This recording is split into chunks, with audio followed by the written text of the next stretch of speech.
Relic Radio.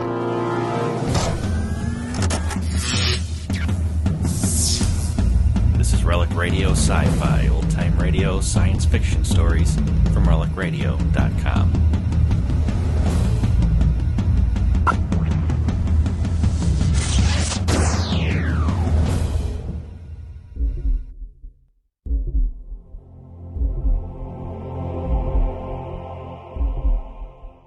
In just a moment, X-1. But first, there's a certain water commissioner whose interest in the ladies sometimes overshadows his interest in civic affairs.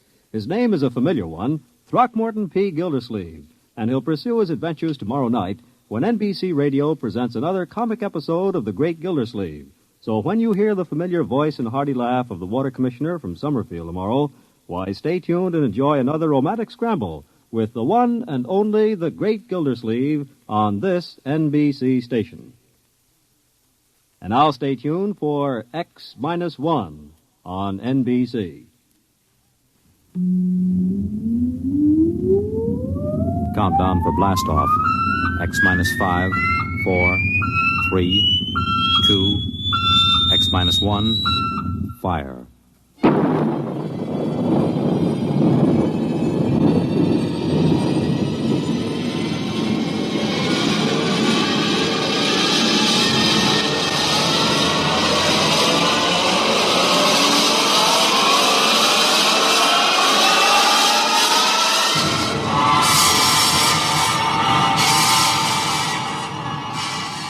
From the far horizons of the unknown come transcribed tales of new dimensions in time and space.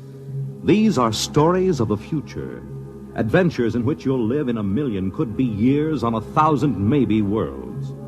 The National Broadcasting Company, in cooperation with Galaxy Science Fiction magazine, presents X-1.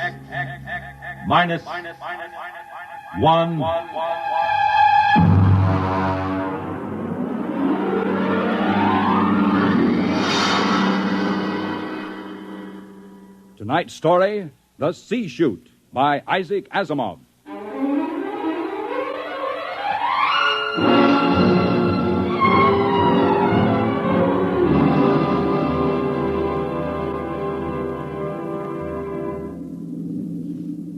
We were on our way home to Earth when it happened. 6 of us, coming home as passengers aboard the merchant spaceship Starfire.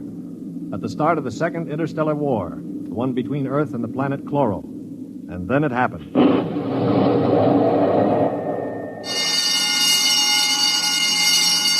Now hear this. Condition red. We are under attack from a Chloran battlecruiser. All hands forward to battle stations. Passengers will remain confined to the after cabin. Condition red. We are being attacked.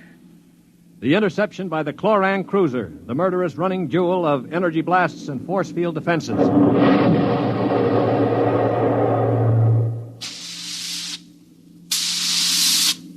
We huddled in the passengers' after cabin, terrified, not knowing how the battle was going. We could hear the desperate bursts of steam through the steering tubes as the Starfire maneuvered to dodge the enemy attacks. And then...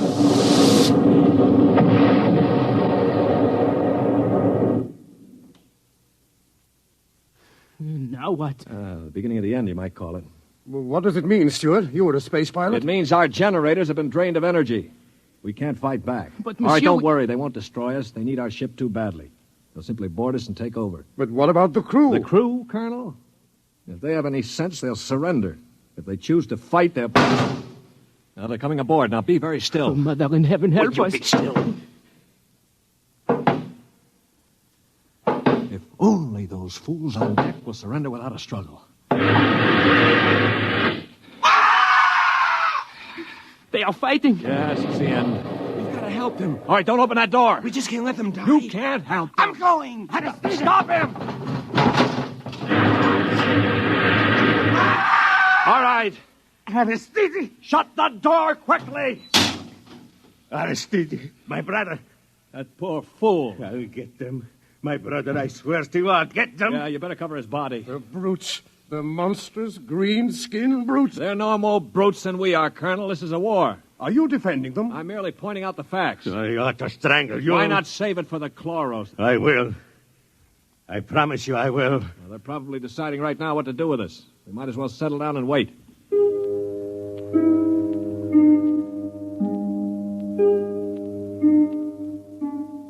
We sat there, the 5 of us, and listened while the Chloran invaders killed off the members of the Starfire's crew. Among us was Colonel Anthony Wyndham, an old Colonel Blimp type with a lame leg. Wyndham had spent his life in the militia back on Earth, but had never seen a battle. There was Demetrius Poliorkitis, who had just watched his brother being killed by a chlorocarbonizer. Poli was a huge man. He and his brother had tried truck farming in Arcturus and given it up after 2 seasons. Then there was LeBlanc, a sensitive, frightened young man of 22, and Randolph Mullen, who looked like somebody's caricature of a bookkeeper. A mild, balding, milquetoast little man. And there was myself, John Stewart. I was the only one who'd ever had contact with the Chloro people. I had a pair of artoplasm hands to prove it. It is quiet now. Yeah, they've finished with the crew. Mr. Stewart? Yes, Mr. Mullen. What do you think will happen next? Well, they'll put a prize crew of 2 aboard and take us to one of their home planets as prisoners of war. Only 2 of the Chloros will stay aboard. Well, 2 is all they'll need. Why, Colonel? You thinking of leading a gallant raid to retake the ship? Well, simply a point of information, Dasher. All right, then let me give you another point of information. If you want to commit suicide quick, just open that bulkhead door. 3 steps inside, you'd fall on your face. But why? Don't you smell anything, LeBlanc? Get close to the door. It smells like gas. Yeah, it is gas. Chlorine gas. They breathe it like we breathe oxygen. They've chlorinated the whole crew's compartment. One big whiff of that and we'd all be dead. So just forget about rushing the Chloros. How do you know so much about their habits, Stuart? I lived on a Chloro planet for 6 months. You see these hands? They were mangled in the oxygenating machinery of my own quarters. They grew these artoplasm things and operated. They're weak, but at least I have hands again. Monsieur Stewart. Yeah. Will they kill us? No. Why do you say that? Because, in their own way, they're gentlemen. Probably will be interned for the duration. You call them gentlemen. After they killed my brother in cold blood, you call them gentlemen. You know, Stuart, you sound more and more like a blasted Greenie sympathizer. Blasted, man. Where's your patriotism and loyalty? My loyalty is where it belongs, with honesty and decency, regardless of the shape of the being it appears in. This is a ridiculous war. Why are we fighting these people?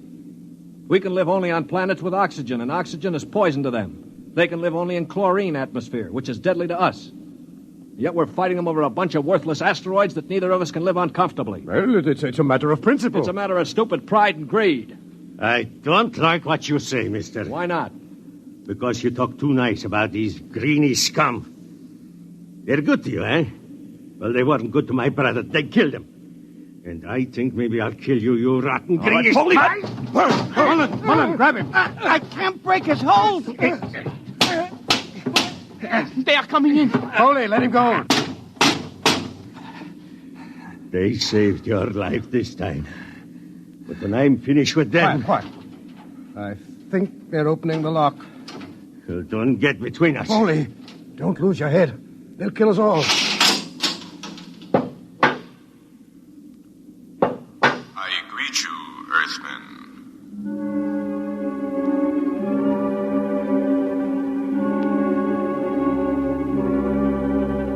The Chloro was not a pleasant sight to anyone unused to him. He was about the height of an Earthman, but the top of him was just a green stalk with eyes. He was still wearing a spacesuit to protect him from the oxygen in our compartment. In one of his tendrils, he carried a Chloran gun.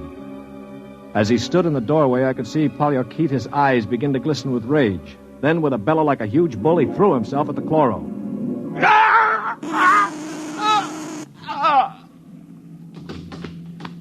He is not dead, merely temporarily paralyzed. You 5 will remain together as prisoners of war. We expect to reach our own planet within several weeks, your time. There you will be interned for the duration of the war.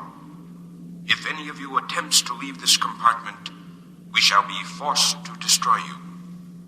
That is all I have to communicate.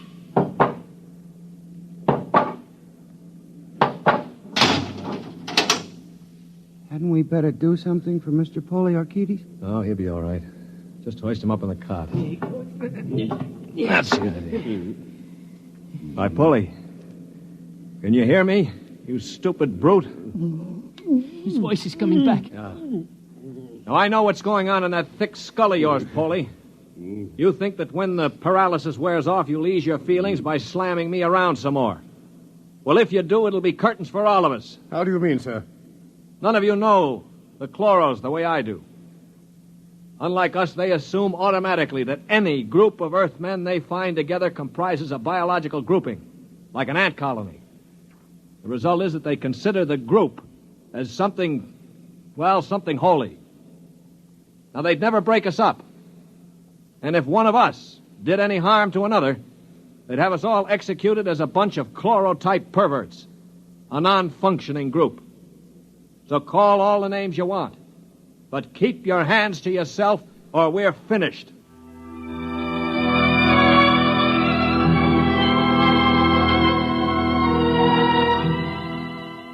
My little speech had a sobering effect on the group. For the next 24 hours, we did little besides eat our rations and think. I tried to evaluate them. The colonel I had figured for an old windbag. Poliorcetes was a hate-filled brute. LeBlanc would crack first. He was like a frightened child.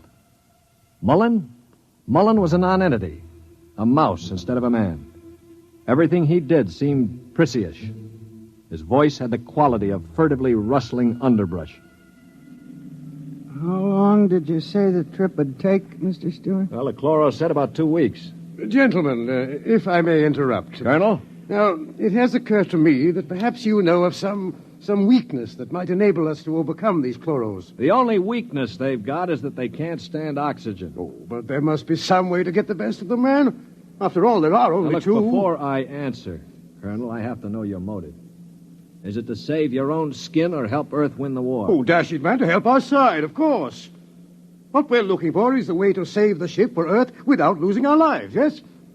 Well, all right, let's take a vote then. LeBlanc? I have a wife waiting on Earth, Mr. Stewart. I do not want to die. Uh-huh. Hero number 1. What about you, Mullen? I don't see how we could accomplish it without... Hero number 2. Well, Poliorcetes? When I kill Chloros, it will be with my bare hands. On their planet, I will kill dozens, I promise you. 3 down.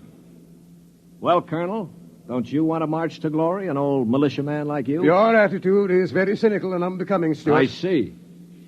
Well, then I'll have to blow the ship up myself. Stuart! Don't worry, Colonel. I don't intend to be a dead hero. Of course, there is a way we might do it. What did you say, Mr. Mullen? There's a spacesuit and magnetic boots stored in that locker over there. We might be able to reach the control room from the outside of the ship. The outside? But how would we get outside? Well, this compartment has a C-Chute. It must. What is a C-Chute? A C-Chute, my boy, is a casualty chute. It doesn't get talked about much, but all the main compartments have them. They're just little airlocks down which you slide a corpse. Burial in space. Oh, blast it, Mullen. Suppose you did get outside. How could you re-enter the ship? Through the steam tubes, the ones they use to guide the ship. Wait a minute, Mullen. What do you know about steam tubes? I thought you were a bookkeeper. Well, on Arcturus, I got interested in spaceship models. I studied all about them. On my own time, of course. Yeah, naturally. At any rate, I learned that the steam tubes have an access vent directly to the control room for repairs and so forth. And the chloros, they are in the control room. What do you think, Stuart? Well, it's a video sort of idea, but it might just work. We could get permission from the chloros to open the C-Chute and bury Polly's brother. And one of us could slip into it, work forward, and climb up through the steam tube. The question being, which one? What about you?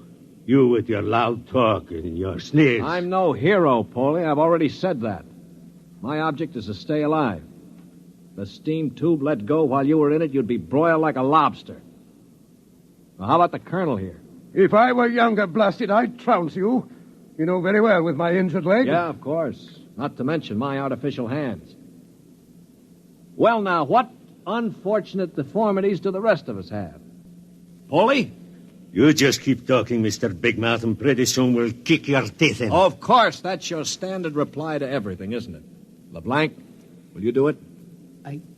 I cannot. Not even to get back to Denise? Please, I cannot. LeBlanc needn't go. I'll do it. What? After all, it is my idea. Wait a minute. Are you serious, Mullen? Yes. Well, how? I don't understand. Why? Why you? Well, it seems no one else will do it. But that's no reason, man. I can't think of any other. Look here. Do you really intend to go through with it, sir? Yes, I suppose I do. Well, dash it, man. Let me shake your hand. You're an Earthman, by heaven. You do this thing and win or die. I'll bear witness for you.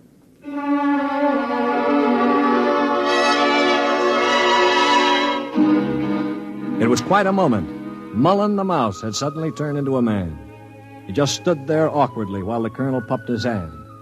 Poliorcetes seemed stunned. LeBlanc was wide-eyed. And I? Well, I was in a peculiar position, one in which I rarely found myself. I had absolutely nothing to say. That ought to bring them. I hear one.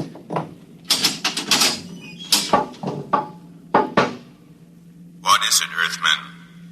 One member of our unit is dead, as you know. We request permission to jettison his body out of the casualty chute. You may do so. You'll have to open the chute lock from the control room.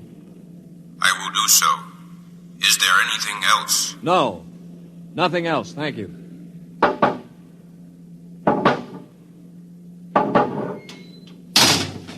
Oh, boy. All right, come on now. We'll have to work fast. Mullen, get into a spacesuit from the emergency locker. Polly, help Mom with those magnetic boots. Hurry. I'm working as fast as I can. The arm. There. All right, give me the helmet. The helmet. Okay. Now, Mullen, you better scratch your nose if you have to. It's your last chance for a while. What about radio contact? You can talk to us. We'll listen in on the helmet set in one of the other suits. The chloros won't have their set on the interphone frequency. Wait a moment. What for? Dash it, what's he going to use for a weapon? He isn't big enough to fight them barehanded. No, that's true. Well, how about one of those oxygen cylinders? Good idea. Use it to bash them over the head. Now, give him one of the cylinders equipped with a reducing valve. Now, look, Mullen, if your magnetic boots fail and you start drifting away into space, open this valve. See that? Now, you can use it like a miniature jet and try to blow yourself back to the ship. Understand? I think so. Well, I only hope it works. All right, here goes the helmet. You'd better hurry. The light is on over the C-Chute. Yeah. All right. That means they've opened the lock. Here. Now, can you hear me? Oh, LeBlanc, give me that other space helmet. Yes, here. Let me switch on the radio. Can you hear me, Mullen? I hear you. Fine. Plenty of air? Air's okay. Uh-huh. Polly, open the C-Chute. Okay, now help him in. Are you ready? Ready? Well, good luck. Close the chute. Pull the ejector valve. Now! He's out. Oh, God help him. The light is out. Yeah. The chloros have closed the chute lock. I don't suppose he has much of a chance. No. Do you think he knew it? I don't know. I just don't know. Should I try to contact him on the radio? Yes, I think... Wait a minute. What is it? Listen, the chloros coming. Good Lord. He's sure to miss Mullen. Yeah, wait. Polly, get your brother's body on the cot. Put a blanket over it. Pretend it's Mullen asleep. Polly, for heaven's sake. My brother. All right, you've got to do it, man. It's our only chance. Listen, if Mullen could go out there and risk Very his... well. I will do it.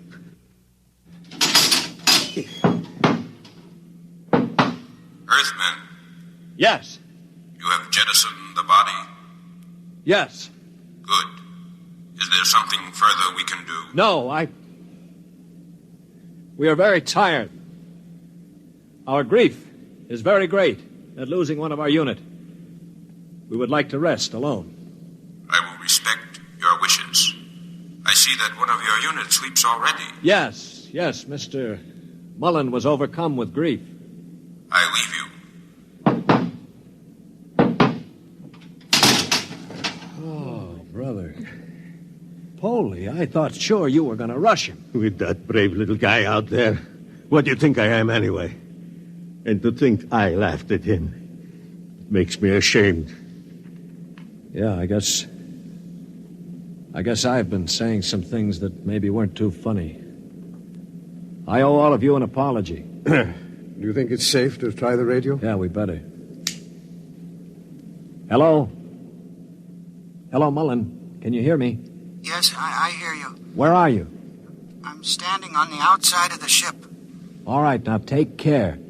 One misstep and you'll be marooned in space. Now, can you find the steam tubes? I think I've found one of them already. I can feel the rim. I just hope it doesn't let go when I get inside. Be careful. I'm going into the tube now. I can feel the ladder rungs they use to repair the inside. Yeah, well, keep in contact. I'm in the tube now. Good Lord. They've let go with a blast. Oh, well, it may be the starboard tubes. Mullen! Mullen! Still here. They use the other tubes, fortunately. Now, if they don't try to correct for over-deflection... Yeah, keep moving. I seem to be... Wait. Yes, yeah, I'm at the end of the tube now, where it opens into the control room. Good, good. Now, look, there's a small metal door there. Can you feel it? Yes, I'm afraid it's locked from the other side. Oh. I can't budge it. Mullen, listen to me. Stewart, I'm scared. I'm terribly scared. Yeah, all right. Now, hang on. Don't blow up. Listen to me. Are you listening? Yes. Take the spare oxygen tank. Bang on the metal door that leads to the control room. The chloros are bound to hear you. When one of them comes to investigate, try to hit him with a cylinder. Now, aim for the stalk on top of his body. Try to blind him. Will you do that? I'll try. Well, now, go on. Only one can come. The other will stay at the controls. Now start banging.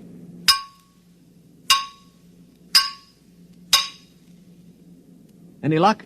No, Wait, I hear something. Something's opening the lock. The door now. I hear... Ah! Mullen, what happened? Mullen, can you hear me? Mullen!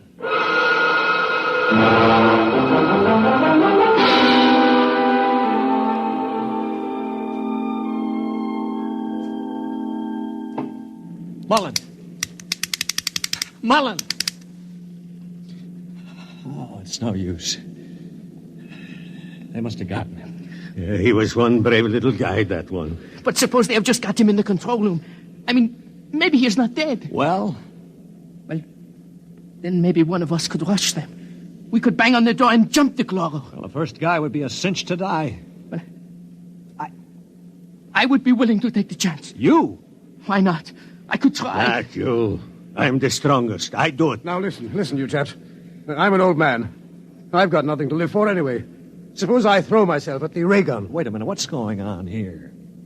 20 minutes ago, there wasn't one of you who'd risk his little finger to get us out of here. Now you're falling all over each other. Maybe Mr. Mullen teaches us a lesson, huh? Yeah. Okay, Polly, give me the wrench. I'll start banging on the door.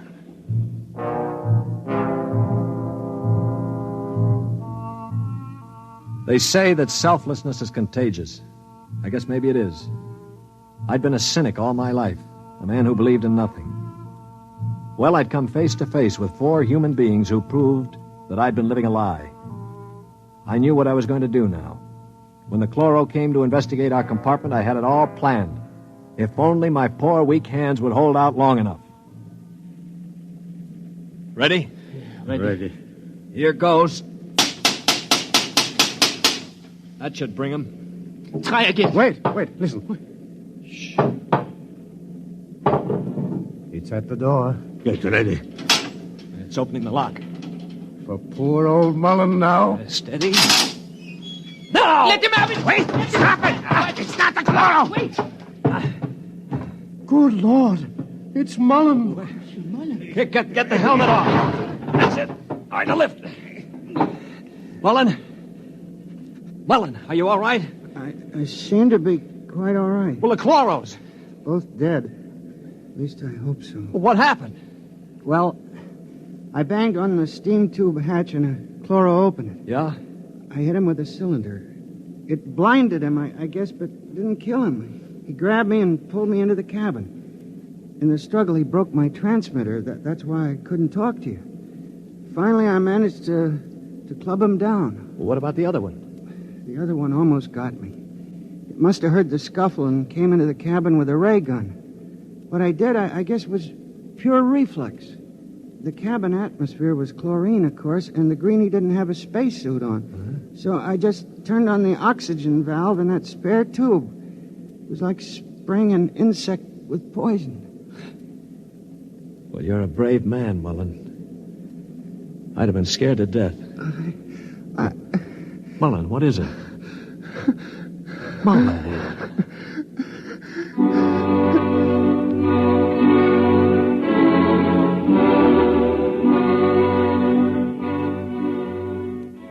An hour later, false hands and all, I was at the controls of the ship, headed for Earth. We'd gotten rid of the chlorinating equipment and restored the oxygen naturally. Mullen was asleep in the cabin under a sedative, or so I thought until the cabin door opened. Mullen, for Pete's sake, get back to bed. No, I'm quite all right now, really. Do you mind if I watch how you operate the ship? No, not at all. Sit down. You know, I guess I owe you an apology. I didn't think too much of you. That's your privilege. No, it isn't anybody's privilege, Mullen, to despise another. For years now, I've abandoned hope of finding any decency in human beings. I owe you a vote of thanks. You embarrass me, Mr. Stewart. I didn't do it for any heroic reasons, I assure you. Far from it. Well, why did you do it, Mullen? That puzzles me very much. Well, Mr. Stewart, I'm a bookkeeper. 17 years ago, I left Earth to work on Arcturus. I never made much impression on anybody on Earth, although I wanted very much to have people like me. Well, about a year ago, I started to write to my family again. Don't ask me why. And then I asked for a leave of absence to go home after 17 years. Well, I still don't understand. It wasn't patriotism or love of a woman or money or any of those things. What was it? Mr. Stewart, haven't you ever been homesick?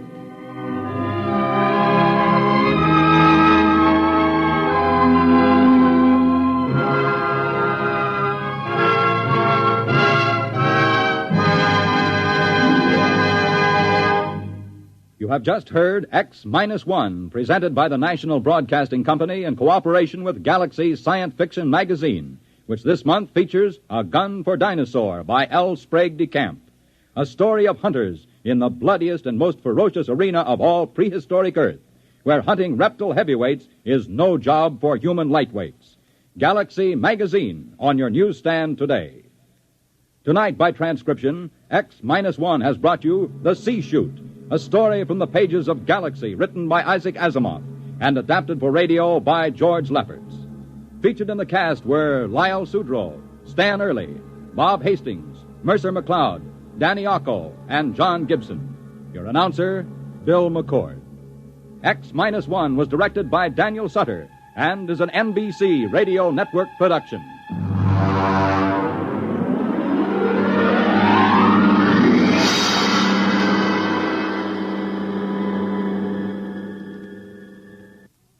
Next week, on a distant planet in a forgotten colony of Earth, a man is ordered to commit a murder. Listen to Skulking Permit on X-1 next week. That's the show for this week, but don't forget there are thousands more like it at relicradio.com. Horror, strange tales, science fiction, crime, all available for free. If you'd like to donate to Relic Radio and help keep it all free, you can do that through the website as well. Visit donate.relicradio.com to find out more and to see the special downloadable sets that are available. My thanks to those who have donated, and thanks for listening today. Talk to you again next week.